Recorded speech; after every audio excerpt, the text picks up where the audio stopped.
What are the initial emotions after a stunning loss like that, where you guys were kind of rolling so much in the first half, and then to be sitting here with a loss? I feel like any loss is like you don't really take it that good. I don't think it's feel good losses. I feel like all losses feel the same. Dad was just talking about how he noticed complacency heading into the locker room. Yeah. What was his message at the half there? I'm not gonna lie, I don't even remember because I was just so locked in. I was just a different mind frame you got to get in when you know you playing 4 quarters. So really, I just like staying just focused and staying in that mode and really just carry that throughout the whole game. Do you feel like you tried to change the approach as an offense heading into the second half, or because it had worked so well in the first half, it was let's just keep doing it, man? 29 points. Well, I'm not sure. I just executed the plays that was called. I didn't really look at it in a big grand scheme of things. Shedeur, Troy Finnegan, CU Sports Report. Take me through the last play in overtime, the interception, and what you saw on that play as you were kind of escaping, trying to make a play. It was just a dumb play. I just threw it up. Simple. Hey, Shedeur, just what was it like playing with Travis again tonight, though? It was good. He's explosive player. It's good to have him back out there. We got to work through some plays and stuff with him to make sure he's all the ways in the right spot. But when the ball gets in his hand, he's explosive. Sure, Kyle Newman from the Denver Post. How do you guys flush this one and kind of, keep the ultimate goal and a bowl season in mind after this tough loss?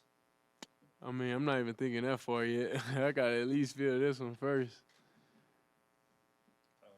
Sure, on the first drive of the second half, when you kind of took that sack that kind of pushed you guys on the fourth down play, did you feel a loss of momentum there at all? No, it was never a loss of momentum. It was just we just got to understand you can't peak too high, you can't be too low. You got to always stay level-headed with everything. That was the biggest thing. It was just like, we never had that feeling of dominating in the first half. So then that's when a lot of people, you'll say it peaked too fast to where everybody don't really understand. Like, we got to be the same way, same approach, same everything. It's a difference with saying that, and it's a difference with meaning and going about it, each and everything. So slow starts just always happen when just one or two people mess up on a play, and then it just messes up. And what was so easy? What was so easy for you guys offensively in the first half that kind of disappeared there in the second half? Attention to detail. That's it. Shedeur, how disappointing, with the way the offense was going in the first half, how disappointing that offensively you guys couldn't get much going in the second half to help your defense out when they were on the run?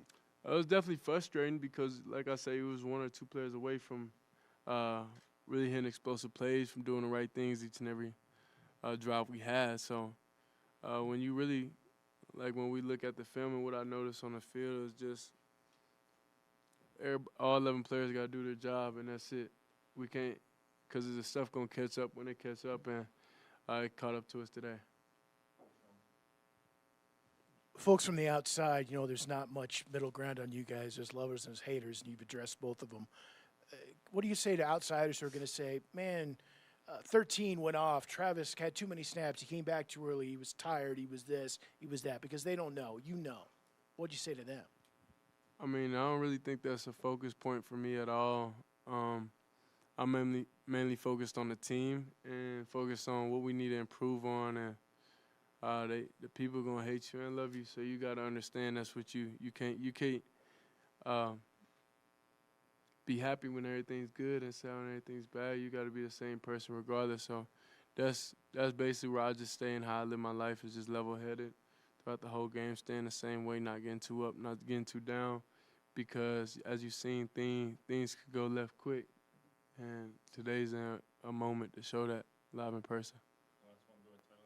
Sure, your dad was saying in here earlier that he's never really been a part of a game. He can remember that, he blew a 29-point lead at halftime. I'm sure the same can be said for you.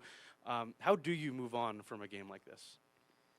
I mean, we got to accept this one first, and it's just a different level of, I would say, focus, different level of attitude, different level of just seriousness, because the little things, even Like when we score touchdowns, we still busting routes. Like we just can't afford to do that because it's gonna catch up when it catch up. So that's the main thing. Like understand when guys busting routes and when I'm not making the right read, getting the ball in my hand, doing the right thing, then it gotta be some punishment for it.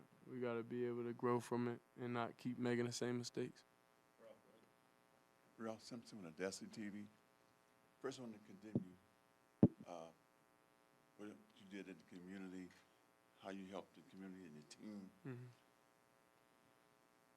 You know, Michael Jordan had to had some setbacks Mm-hmm. before he won championships. Yeah. The Detroit Pistons had to have some setbacks Mm-hmm. before they won some championships. Yeah. You got some championships coming. Yes, sir. Some things happen for a reason, Mm-hmm. and y'all got greatness in you, and it's coming. For sure. Appreciate it, man. I feel the same way. Ariel, you want the last one?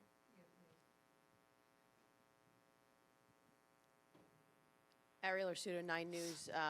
Your coach, father, said that his message after the game was that some players either like or love the game, Mm-hmm. and there's a separation between the two. Do you feel personally that there is that separation in the locker room, that some players just aren't fully buying in, they don't fully love this game right now?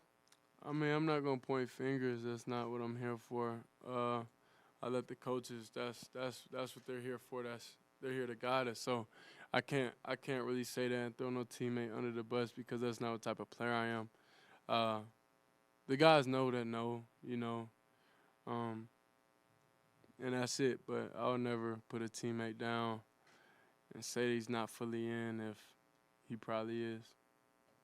Not to name names or anything, but do you feel like that might be an overall vibe for some players? Possibly. I feel like it could be that everywhere in the country, but we possibly could have it too. So that's not up for me to decide. I'm just up to decide, just make the right reads, win games, get the ball in my hands, and just push the team. All right, thanks, Shedeur. Appreciate it.